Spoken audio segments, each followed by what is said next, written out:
Notice పంపించారు. మరి notice పంపించిన వాళ్ళు నోటీసు పంపించారు, నోటీసు ఇంటి మీద అతికిచ్చారు. ఎంత ఘోరం! లీడర్ ఆఫ్ అపోజిషన్, ప్రతిపక్ష నాయకుడు ఇంటి ముగ్గట, ప్రతిపక్ష నాయుడు ఎక్కడుంటాడో తెలుసు.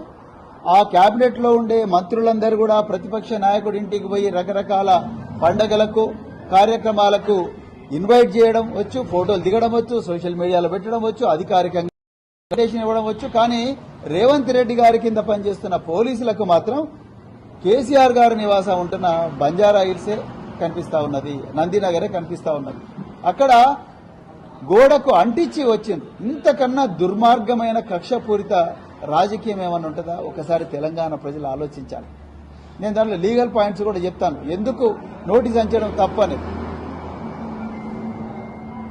మీరు మరి హైదరాబాద్ నగర పోలీసులు కేసీఆర్ గారు ఆ నోటీస్ తీసుకుని వారు వెంటనే ఆ నోటీసు అందిన వెంటనే వారికి సమాచారం అందిన వెంటనే వారు వెంటనే ఏం చెప్పిండ్రు? అయ్యా, నేను మర్కుక్ మండలం ఎర్రవల్లి గ్రామంలో ఉంటున్నాను, నా వయసు 65 సంవత్సరాలకు పైబడ్డది, చట్ట ప్రకారం 65 సంవత్సరాల పైబడ్డ వ్యక్తులను మీరు వాళ్ళు ఎక్కడుంటే అక్కడనే వాళ్ళతో మాట్లాడాలి, వాళ్ళని విచారించాలి, అంతే తప్ప మరి నేను పరిస్థితి లేదని చెప్పిన తర్వాత కూడా మళ్లీ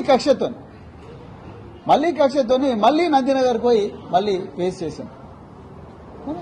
ఒక లీడర్ ఆఫ్ అపోజిషన్, తెలంగాణ తొలి ముఖ్యమంత్రి,